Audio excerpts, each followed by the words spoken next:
I was pouring coffee in the small kitchen in Brooklyn when the phone rang. On the other end was my brother, Logan, captain of the New York Rome Red Eye. His voice was unusually urgent. "Finley, is Ethan at home?" I turned around.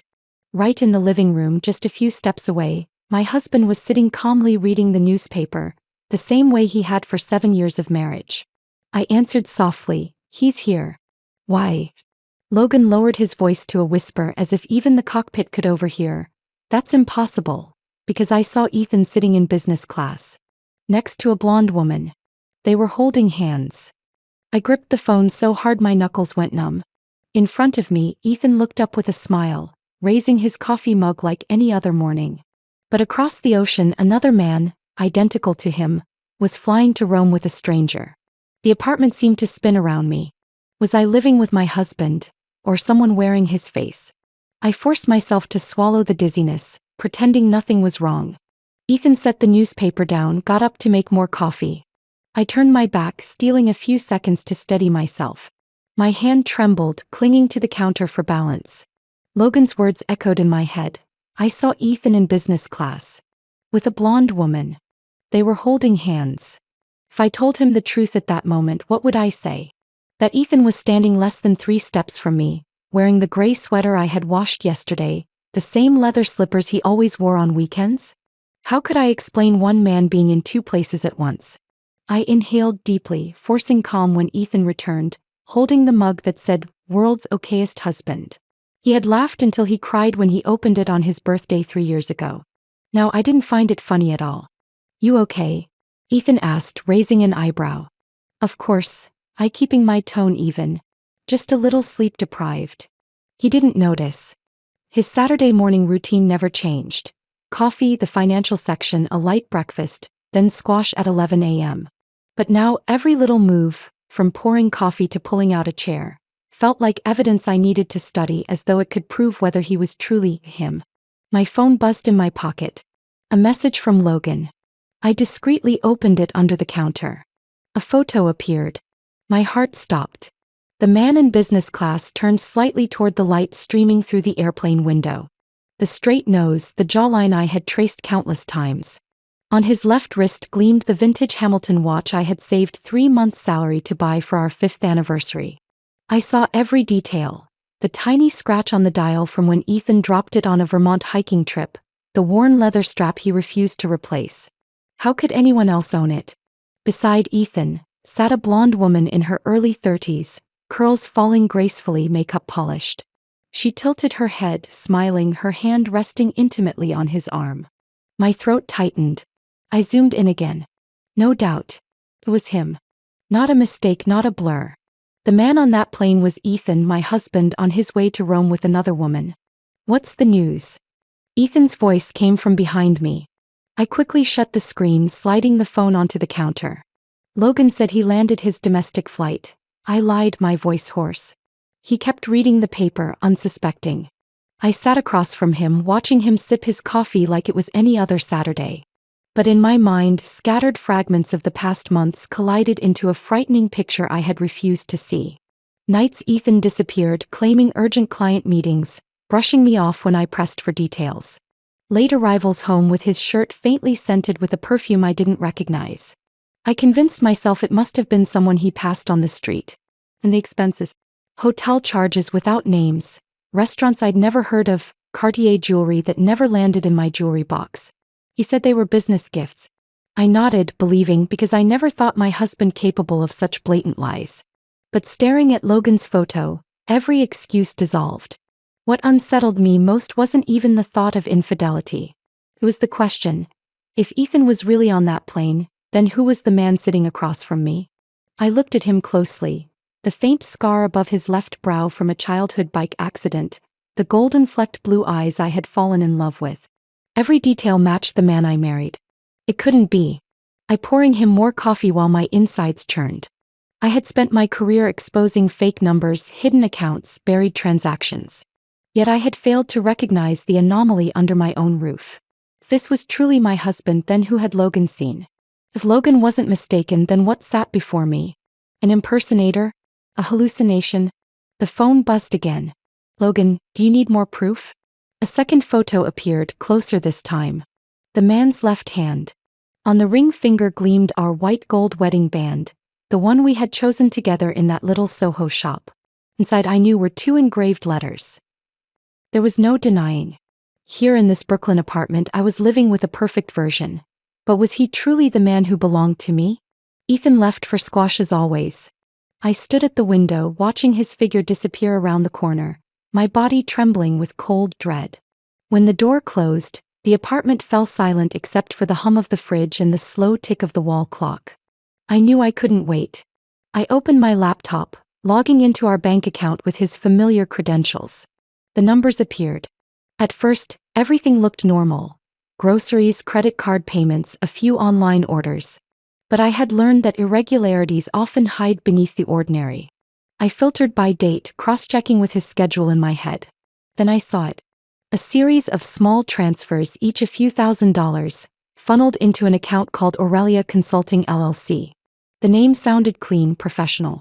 But years of analysis told me companies with bland names like that were usually shells. I searched the registration. My stomach clenched. A Delaware virtual office. No employees, no operations. Just a front to hide money. I dug deeper. The pattern was clear.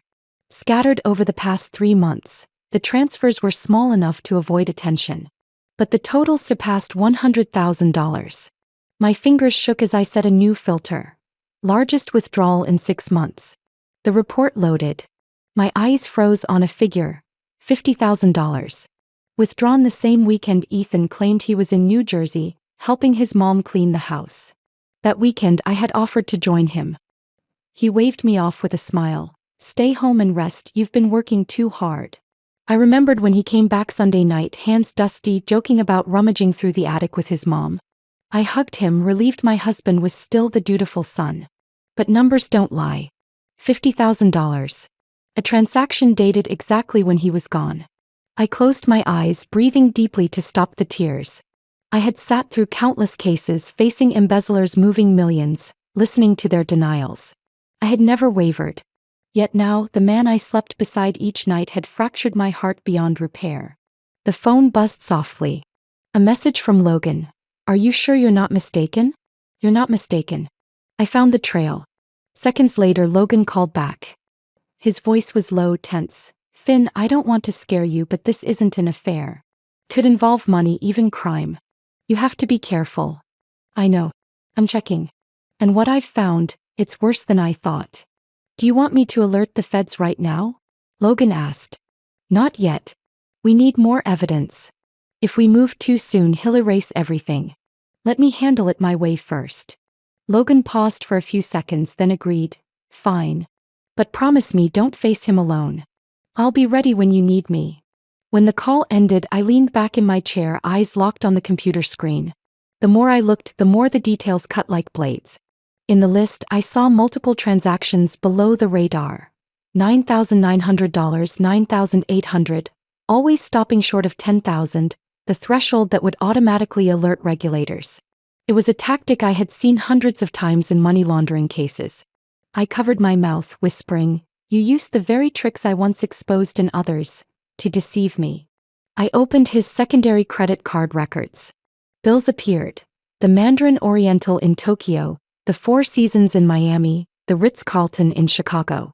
The dates matched the times he claimed client meetings or sudden business trips.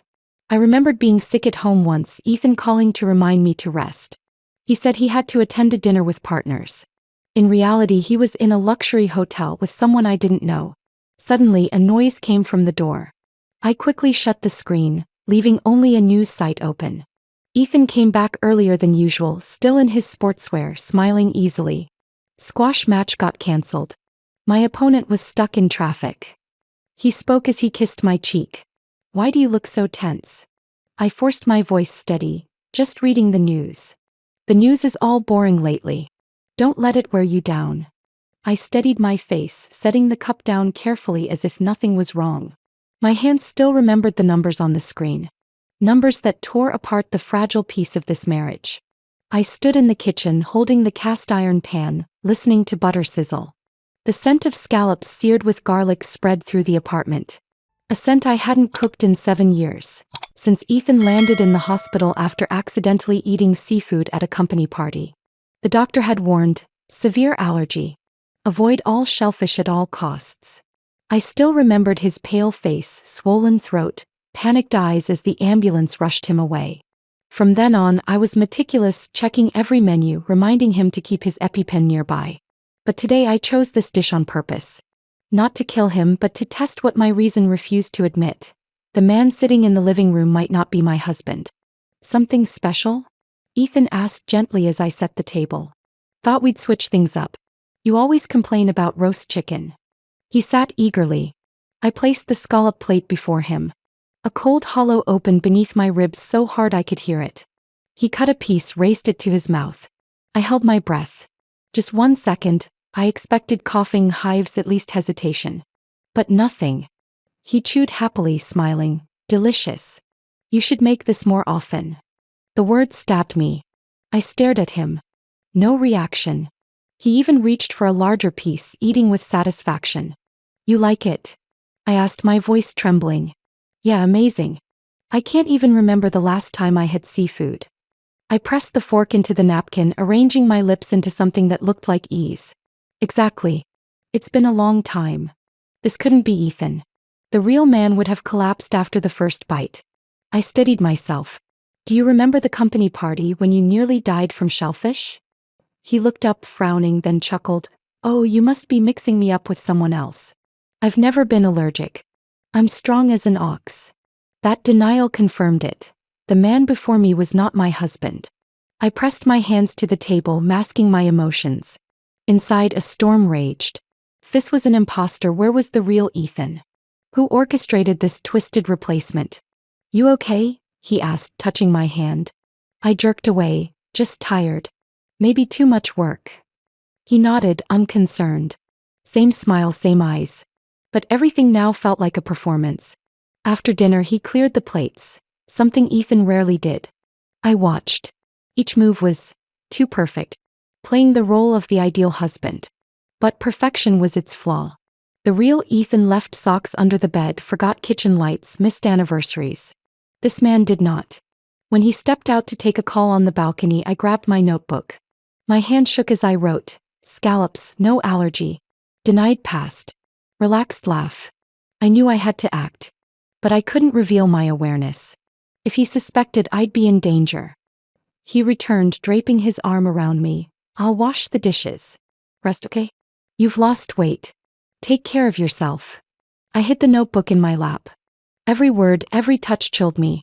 Late at night, when the man beside me breathed evenly in sleep, I slipped out of bed. My bare feet touched the cold wood floor, each step cautious, like a thief in my own home. I knew if he woke and caught me, my pretense would be over. Ethan's office was dark, lit only by streetlight through the blinds. I switched on the desk lamp, golden light spilling over the polished ebony surface. Everything neat, orderly, almost sterile. Not a paper out of place. Ethan had never been this tidy. Then I saw it, a dark brown leather suitcase pushed against the wall, half hidden yet exposed. My pulse raced as I bent to lift it. Heavier than expected. My fingers trembled on the zipper.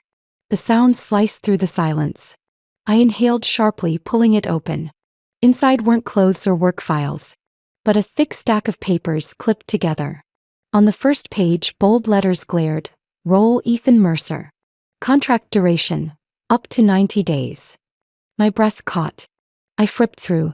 Read like a script. Not for a fictional character. This was my life. The second page listed my daily routines. 6 a.m. Finley brews light roast coffee from Whole Foods. 7 a.m. Finley checks work emails in the kitchen, frowning when focused. 9 a.m. Leaves home wearing beige coat. I shivered. The details were exact. Only someone who had lived with me for years could know. The third page, notes on my personality. Bites lower lip when stressed. Prefers white tulips, dislikes red roses. Plays soft jazz while cooking. I flipped faster, vision blurring. Private memories. Fainting in the office elevator, my mother's necklace, the struggle when my father died. My hands crumpled the edges. Someone had tracked every part of my life, compiled it, handed it to him as rehearsal notes. At the end, I found another set of documents: passport, ID card, contract. The name, Derek Wells. Occupation, freelance actor, minor ads in Los Angeles. I stared at the photo. The same face now asleep in my bedroom. But this time not masked as Ethan Mercer. The final contract made my blood run cold. A scrawled note in the corner read, "Keep this role for up to 90 days until the handover is complete." Handover? Handover of what? Money? Assets? Or my husband's very identity? I collapsed into the chair, trembling. A flood of questions crashed into me. Where was the real Ethan? Was he even alive? Or was this an elaborate play designed to erase him from my life? I grabbed my phone, hands shaking as I photographed each page.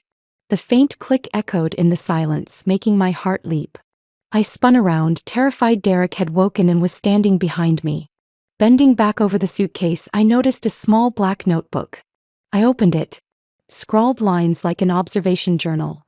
Finley twists her wedding ring when thinking. When she lies, her voice drops lower. She double-checks the lock before leaving. Each page was a dissected fragment of my life. I felt less like a person and more like a character in someone else's script. A faint sound outside the hall. I slammed the suitcase shut, turned off the desk lamp, froze in darkness. Footsteps neared, stopping at the door. My heart stopped. The door creaked open. Light spilled in. Derek peeked in, squinting. "You're still up? I thought you were asleep." I set the mug down and kept my face deliberately neutral, voice casual. "I was thirsty, stepped out for a bit. Go back to sleep, I'll join you. Don't stay up too late. You're worn out." He closed the door.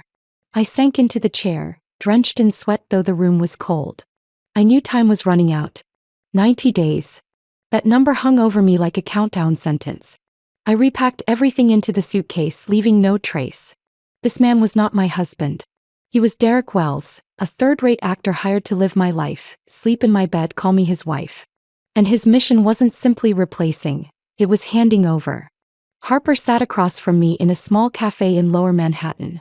Outside, early winter rain tapped on the glass. I cupped my cappuccino, heart heavy as I listened. "Finley, he's not here," Harper began firmly. "The real Ethan is in Europe. Paris, then Zurich. And he's not alone." My eyes met Harper's dark gaze. "Who's with him?" Harper pulled a thick file from her bag. "Sienna Lane. 32. PR at a big pharmaceutical company. Gorgeous, sharp, exactly Ethan's type." I flipped through. Photos of a dark-haired woman with a dazzling smile, appearing at events with CEOs, investors, and, my chest tightened, Ethan. In one, his arm rested lightly around her waist, intimacy undeniable. "She's not a lover," Harper said. "She's a link." Strange pattern. Every time Sienna shows up with Ethan, weeks later the stock market moves. Always tied to pharma. "You mean, insider trading?" Harper slid over a color chart. "Exactly. Look. March 15th, FDA delays a new drug. 2 weeks earlier, Ethan pulled money from your joint retirement fund and put it into a hedge fund tied to Sienna. Doubled profits in 4 days." I stared at the curve, my hand trembling. Cold numbers stealing my peace. "And this," Harper continued, "June 28th, FDA approves a new cancer drug. Before the announcement, Ethan bought stock in that company. Hundreds of thousands. When it was public, prices soared." I gripped the table. "He used my money for this." Harper's warm hand covered mine. "Not money, Finn. You name your career. You're a financial analyst. You know if investigators follow the trail, they'll find you in the system. You'll be the first suspect." "Oh God, they want to pin it all on me." "That's why Derek was hired to replace Ethan." Harper's voice dropped. "When it blows up, you'll look like the unwitting accomplice. Ethan will vanish with Sienna, leaving everything on you." Harper slid a final photo. Ethan and Sienna leaving a luxury Geneva hotel. Ethan in a gray suit, smiling confidently. Sienna on his arm, flashing a Cartier diamond bracelet Ethan once claimed was a birthday gift for his mother. He took what I thought were family gestures, and gave them to her. Face it, Finley. Ethan didn't betray love. He turned your marriage into a front for international financial crime. I leaned back, tears streaming, but my voice came out cold. "So what's next?" Harper studied me resolute. We need hard proof. As much as possible. He's clever, but he can't hide everything. You're the only one with deep access. Use your skills to build the case. I had lived with numbers all my life. But never had they cut so close. I'll do it, I whispered. I'll tear apart every report, every transaction. Harper gave me a faint, steady look. The kind only someone who had stood by me through storms could offer. You're not alone. He has a network. We'll follow the trail. And when the time comes, the truth will surface. I sat in my silent apartment, laptop open on the dining table. We'd planned for hours, weighing every risk. One mistake could ruin it all. Finn, you're sure you want this? Harper asked, eyes on the code appearing on screen. I nodded. It's the only way. Wait too long, we'll never get enough. But if he or Sienna touches the bait, the FBI will have everything. Harper pressed enter. The decoy file, labeled Next Gen Biotech Project Report, landed in Ethan's usual folder. Dozens of pages crafted to entice. Hidden inside, a trigger. If accessed from outside the US, the system would alert the FBI with full login data. Let them trap themselves. Harper squeezed my shoulder. Smart move. But we still need a stage, a show big enough to force his hand. I lifted my gaze, fire in my eyes. I've got it. An anniversary party. Harper frowned. I explained, the real Ethan's in Europe with Sienna. But Derek, the imposter, still plays husband here. If I invite Ethan's major clients for an anniversary dinner, Derek can't refuse. He can't break the script. And when they arrive, the FBI will be there. Harper smirked. A party turned ambush. You really leave no escape. I pulled up Ethan's contacts. Faces of power filled the screen.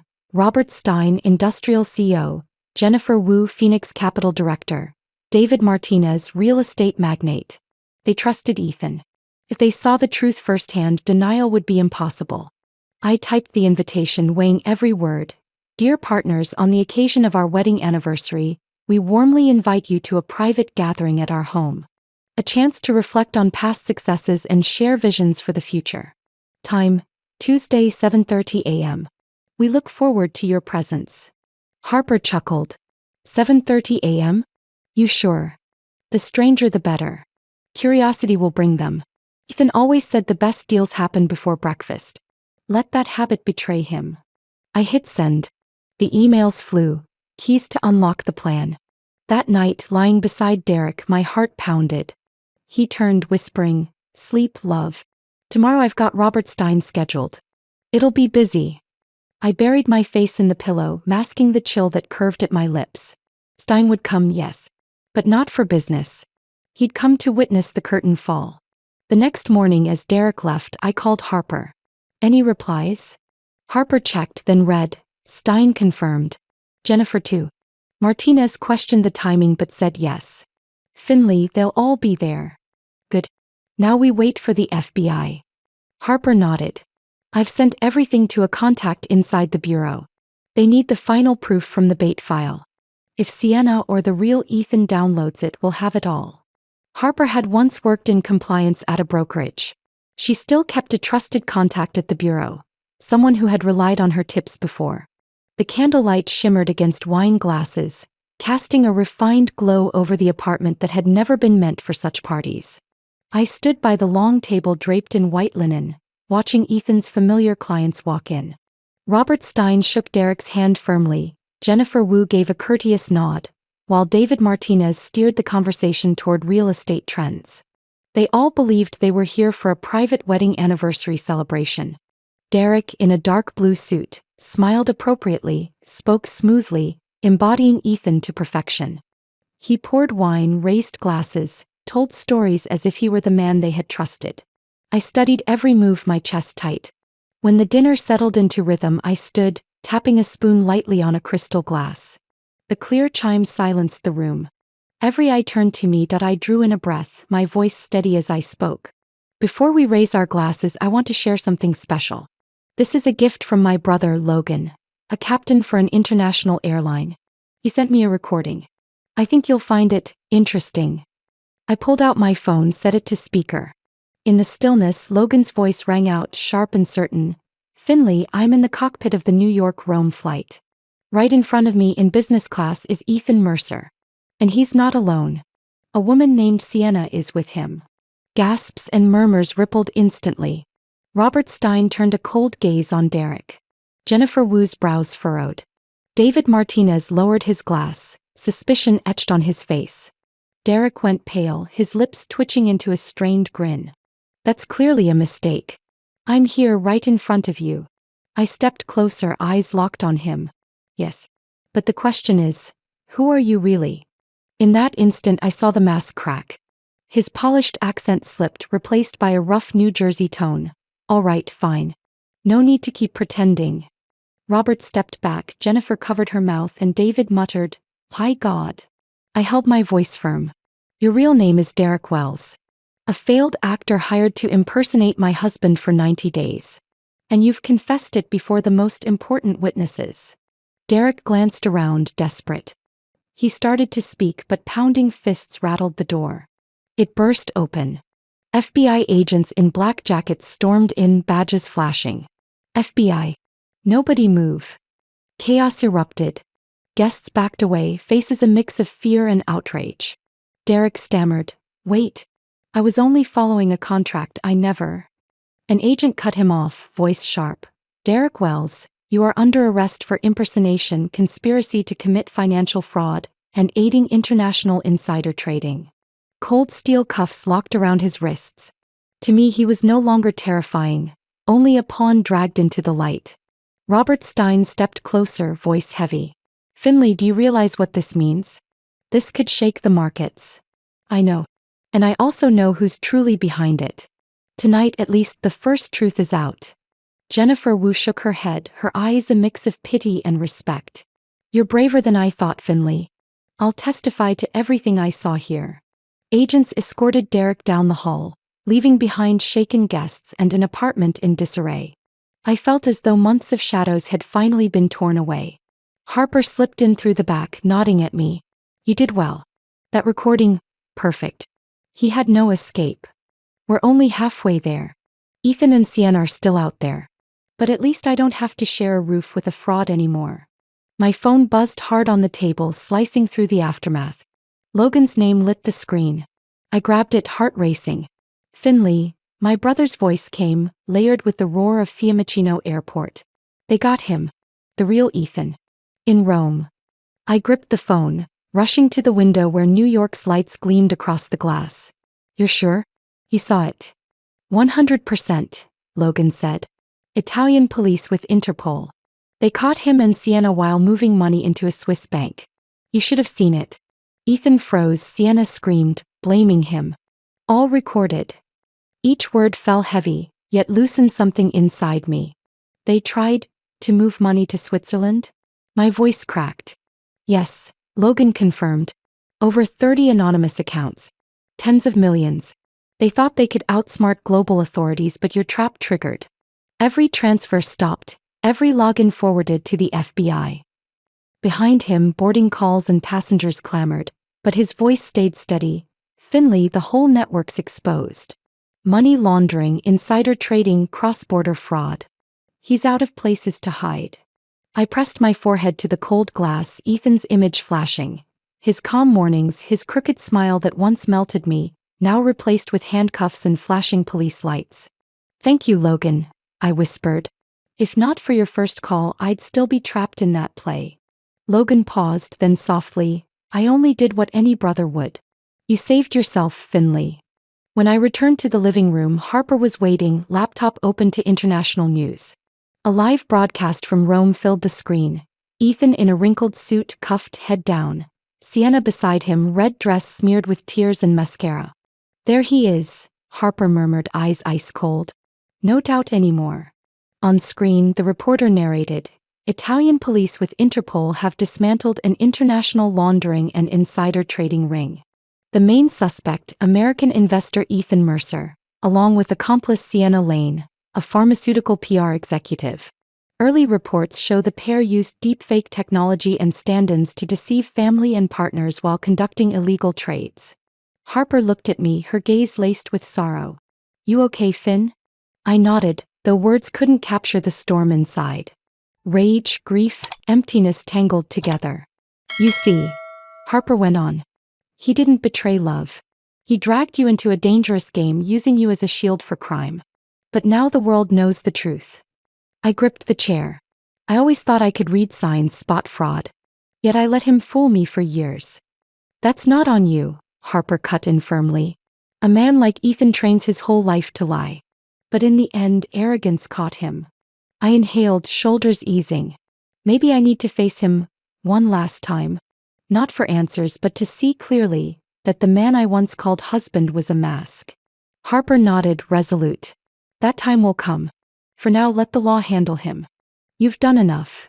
That night, I sat alone in the apartment, TV replaying Ethan's arrest in Rome. International reporters' voices echoed as I clutched a mug of tea, torn between fury and mourning for a dream shattered.